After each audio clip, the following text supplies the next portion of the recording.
Bonjour à tous et bienvenue chez Colique Éclectique, la chaîne où l'on parle de plein de sujets divers et variés. On parle de tout et de rien et de rien, de rien et de tout. En fait, on va enfoncer des portes ouvertes, tout simplement. On va prendre des sujets et on va discuter. Un peu comme au coin du bistrot, voilà. Sauf que là, il n'y a pas de binouze, il n'y a rien. Bon, j'ai pas prévu le truc, mais globalement, c'est un petit peu l'idée. Et donc aujourd'hui, pour cette première vidéo, nous allons parler du travail. Alors, l'idée, ça va être, je vais vous donner un peu la vie, enfin, qu'est-ce que je vois comment je vois l'histoire par rapport au travail. Peut-être deux façons de voir le travail, deux visions du travail, il y en a certainement plus. L'idée, c'est après que vous, dans les commentaires, vous puissiez discuter, peut-être entre vous, avec moi, enfin peu importe. Évidemment, dans le respect de chacun, parce que le but n'est jamais de convaincre l'autre. Le but est de montrer à l'autre que cette façon de voir les choses existe. C'est très différent. Voilà, j'insiste là-dessus parce que ça sert à rien de débattre. Ah, t'as raison, t'as tort. Personne n'a raison, personne n'a tort sur des sujets comme ça, quoi, hein, j'ai envie de te dire. Donc, chacun fait comme il veut. Merde. Alors, donc, commençons direct donc par le travail. Alors, le travail, concrètement, quand je dis travail, ça veut dire quelle est ta vision, toi, du travail? Quelle place tu accordes au travail dans ta vie? En gros, j'ai distingué deux styles. Bon, après, il y en a certainement plus, mais j'ai voulu un petit peu caricaturer, et puis je referai peut-être une autre vidéo dessus, m'emmerde pas. Donc, deux catégories. La vision carriériste où vraiment le travail est très important, et la vision du travail un peu plutôt alimentaire, secondaire. Voilà, on va essayer de parler un peu de ces deux visions. Alors, je vais commencer tout de suite par la vision, donc du coup, carriériste, qui est, alors bon, ouais, je peux le dire quand même, hein, un peu aux antipodes de ce que je suis, de ce que je représente en règle générale. Euh, En gros, le carriériste, il va placer le boulot au centre de sa vie, mais même pas au centre, c'est que pour lui, le boulot le représente, tu vois. Euh, il ne vit que pour ça, parce que son but, au-delà même du travail, c'est le fait d'être au-dessus des autres, on va dire, d'un point de vue carrière dans une société, tu vois, de viser des postes supérieurs, de directeur et autres. En fait, le gars se masturbe quand il voit écrit directeur, tu vois. Donc, son objectif, c'est d'être toujours plus haut, toujours plus haut. Alors, il y a ce côté-là, mais il y a aussi derrière le fait d'avoir de plus en plus de thunes, forcément, en fonction des postes que tu as, et donc de plus en plus de responsabilités, évidemment. Et ça, bah, c'est une bonne partie de la population. Enfin, je pense, je sais pas, je serais curieux de savoir le pourcentage finalement. Après, ça dépend aussi de ta catégorie socio-professionnelle, comme je dirais. Mais voilà. Donc, tu vois, typiquement, tu prends un homme politique. On va prendre un Macron, peu importe. Mais même peu importe, on s'en fout. Même Macron, Mélenchon, Le Pen, on s'en fout. Mais euh, concrètement, je pense qu'aujourd'hui, se présenter aux élections présidentielles, ouais, faut quand même être sacrément, tu vois, pour moi, ça dépasse l'entendement. Là, on est dans le carriérisme pur, parce qu'à un moment donné, alors tu vas me dire, ouais, ils vont se faire, ouais, ils branlent rien les politiques, ils se font plein de thunes. Ouais, enfin moi je peux te dire que franchement, clairement, tu me dis demain, Colique, tiens, on te donne les clés de la France. J'ai dit non, non, non, non, non, je veux pas, moi. C'est un bordel monstrueux, c'est un truc de ouf. T'as beau ne pas aimer la personne qui va représenter ton pays ou l'homme politique en soi, mais c'est des responsabilités énormes. Et au-delà de ça, c'est du stress permanent. Ça te bouffe ta vie. Mais si tu fais ça, alors il parle toujours de l'amour de la France. Ouais, je veux bien, mais bon, à un moment donné. Peut-être pour certains, mais il sait surtout qu'il y en a, ils se masturbent les mecs. Ils disent, hey, je suis patron de la France, tu vois ce que je veux dire? Et ben voilà, c'est un petit peu ça l'idée. Tu vois, l'idée de se dire, bon, moi mon but, c'est d'être au top of the top. Niveau professionnel. Et puis il y en a, tu vois, typiquement, moi ça m'est arrivé, tu vois, de rencontrer des gens par le biais du taf, par le biais d'amis, on va dire, tu vois, des mecs, tu vois, par exemple, qui bossent dans des banques, et puis qui vont te sortir dans une soirée, ouais, tu sais, mais moi je brasse des millions. En fait, on s'en fout. Mais lui, si tu veux, le fait de brasser des millions et le fait de te le dire, bah pour lui, il se dit, ah, tiens, tu vois. Voilà. Alors après, je n'insulte pas ces gens-là. Je dis chacun a son délire. Mais moi, typiquement, je veux dire, je suis passionné de jeux vidéo. Je veux pas commencer dans une soirée lambda à dire aux gens, hey, vous savez quoi, j'ai chopé Musha à l'est. Et oui, blague de geek, parce que bon, il y a que. Mais voilà. Donc tu vois, donc t'as l'air d'un con quelque part. Donc je pense qu'il faut savoir aussi s'adapter en fonction. Tu peux être carriériste mais discret. Après, t'as ceux aussi qui te montrent ça par des signes extérieurs de richesse. Évidemment, la grosse bagnole, la grosse montre, tout le bordel, tu vois.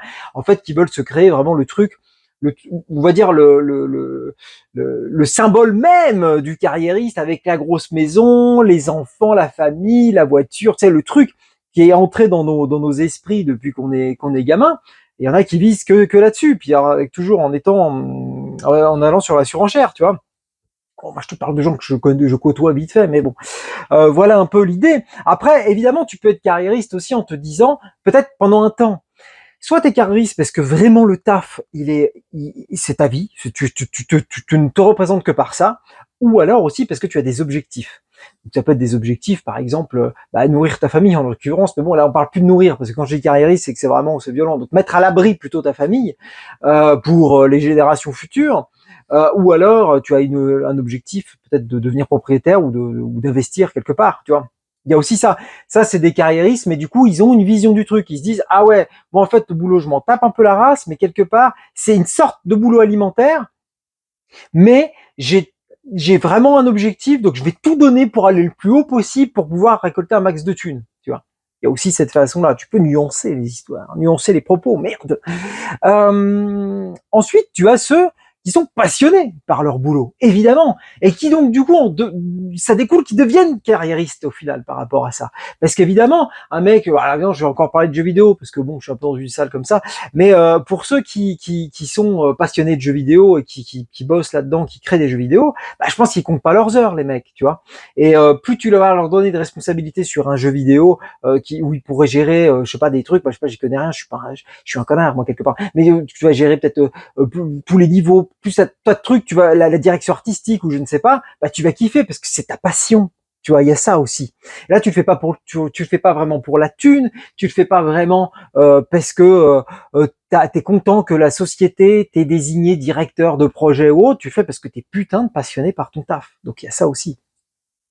Après, tu as aussi évidemment les indépendants. Bah oui, eux, ils ont pas trop le choix finalement de se donner corps et âme dans le travail parce qu'ils tiennent leur boîte. Donc quelque part, s'ils branlent rien, ils touchent rien. Donc voilà. Mais les indépendants, c'est marrant parce que c'est un peu entre deux. On est entre le carriérisme et le mec qui prend ça pour un boulot alimentaire. En fait, je m'explique dans la mesure où, comment dire, quand tu es indépendant, tu décides toi-même de ton planning, tu décides toi-même de ce que tu veux faire, de comment tu veux le faire, etc. T'as pas un connard au-dessus qui vient te dire, tiens, fais ci, fais ça, machin, tu vois. Bon, à part le client quand même, selon ce que tu fais, évidemment, ça peut être un peu chiant. Mais quelque part, tu restes maître du truc. Donc c'est que tu as décidé de maîtriser le travail, on va dire, de le maîtriser en partie parce que tu fais ce que tu as envie de faire, vu que tu es indépendant, que tu as créé ton propre truc, et t'as personne au-dessus de toi qui te fait chier. Mis à part le client en fonction de ce que tu dis. Mais voilà. Donc c'est un peu un entre-deux, les indépendants. C'est assez intéressant, ça je trouve ça, j'aime pas mal ce statut. Ensuite, bah évidemment, il y a aussi dans cette histoire de carriériste et de taf, quand tu considères le taf vraiment, tu vas monter, on va dire, en grade, c'est le stress qui va avec. Plus tu as de responsabilité, plus tu as de stress. Et ces gens-là encaissent bien le stress, ou alors ils le délèguent gentiment, tu vois. Et le stress est plus sur les strates inférieures, tu vois. Ah, je sais pas, mais bon, enfin, tu vois l'idée, quoi. Globalement, qui dit plus de responsabilité dit plus de stress. Et clairement, là, du coup, je vais enchaîner avec la vision un peu alimentaire du taf. Moi, en ce qui me concerne, ça ne me viendrait pas à l'idée d'avoir un job que je maîtrise bien, tranquille, etc., pour upgrader sur quelque chose très stressant avec plus de responsabilités et tout. Ça m'est déjà arrivé d'avoir des propositions, pas beaucoup, mais ça m'est arrivé, on va dire, 2, 3 fois dans ma vie. Bon, je lui dis non en fait.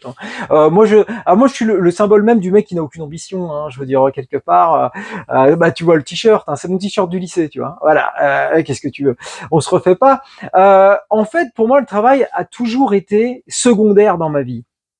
J'en ai rien à foutre. Alors oui, c'est très facile de dire ça quand t'as un bon taf. C'est vrai que j'ai un bon taf, ça fait 11 ans que j'y suis, ça se passe très bien, ça n'a pas toujours été comme ça.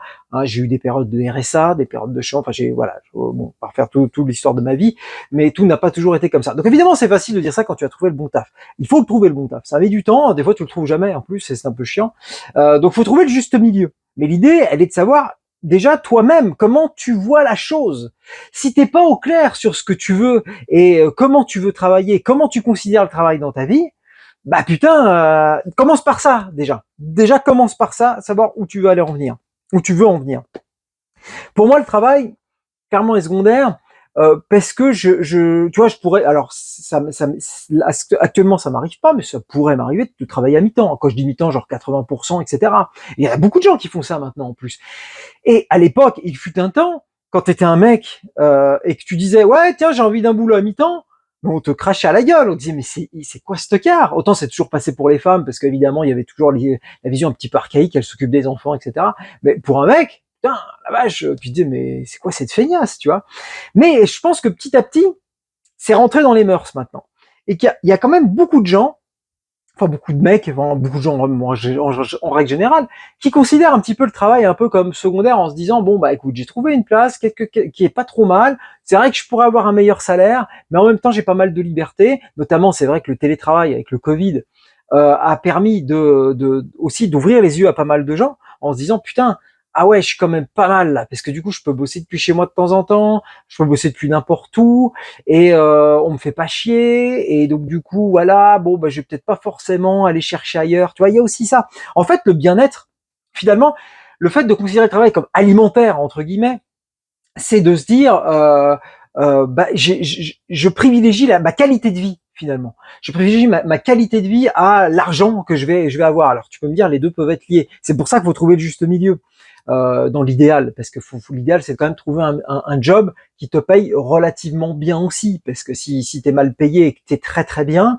bah, tu vas peut-être galérer après. Il y a aussi ça, tu vois, c'est à toi de gérer. Ensuite, il y a aussi bah, le fait de finalement de considérer le travail comme en étant secondaire, c'est que pour toi ton accomplissement personnel est ailleurs. Ça veut dire que, bon, en l'occurrence, typiquement, jamais je vais dire à des gens que je connais ou que je connais pas, ah ouais, putain, tu vois, aujourd'hui, je suis arrivé à là, niveau professionnel et tout. J'en ai rien à foutre, tu vois. J'en ai strictement rien à foutre. Mais c'est voilà, c'est deux façons de voir les choses. Pour moi, c'est pas ça le plus important dans la vie, clairement pas. Pour moi, on n'a qu'une vie. Alors, on enfonce des portes ouvertes. Hein. On n'a qu'une vie et quelque part, le travail, tu risques d'en avoir plusieurs. Donc, si tu te donnes corps et âme à un boulot, tu risques un jour ou l'autre de t'en mordre les doigts. Donc, c'est pour ça que c'est bien de trouver le juste milieu. Ça veut pas dire de mal faire son travail, attention. Parce que c'est vrai que tu vois, enfin moi j'ai l'impression, que je vais peut-être parler comme un vieux con, mais j'ai l'impression que les gens avec le temps, euh, en France en tout cas, peut-être font de moins en moins bien leur taf. Alors c'est un peu violent de dire ça, mais je prends un exemple tout con, tu vois. Un mec qui vient faire des travaux chez toi, par exemple, un mec qui vient de poser la fibre chez toi. J'ai un pote qui a eu ça il y a pas longtemps, puis moi aussi ça m'est arrivé, tu vois. Alors ça doit être chiant de poser la fibre. Alors c'était dans mon appart d'avant parce qu'ici j'ai toujours pas la fibre. Mais voilà, donc, ça doit être chiant de poser une fibre. J'imagine c'est relou, tu vois, c'est un boulot qui doit être mal payé, etc. Mais c'est pas une raison pour faire ça à l'arrache, parler n'importe comment. Tu vois ce que je veux dire? Et ça à l'époque, je parle quand j'étais gamin. Non, il n'y avait pas de fibre, mais je veux dire, les gens qui intervenaient chez toi pour faire des choses, putain, c'était des gens, des professionnels, et tu sais, tu sentais que les mecs, ils avaient le métier dans le sang, et puis bah, ils te parlaient bien, ils étaient polis en fait de base, et c'était une autre façon de voir les choses. Alors qu'aujourd'hui, t'es mal payé, donc du coup tu dis tiens, bah tiens, je vais aller tous vous faire enculer, je fais comme j'ai envie de faire. C'est pas comme ça que ça marche non plus.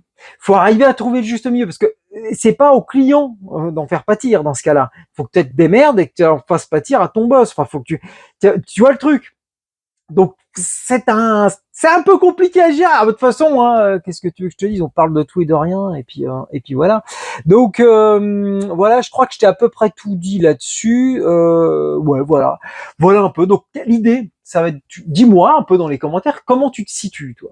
Tu te situes plutôt carriériste? et tu te situes plutôt boulot alimentaire ou secondaire. Quand je dis alimentaire, c'est plutôt secondaire, on va dire que pour toi, c'est pas ce qu'il y a de plus important dans la vie et que pour toi, ça reste accessoire. Et qu'est-ce que tu fais si on te propose un taf bien mieux payé que ce que tu as actuellement, mais avec des putains de responsabilités et donc beaucoup de stress et donc peut-être beaucoup plus d'heures évidemment de boulot, enfin tout ce qui va avec en fait au final.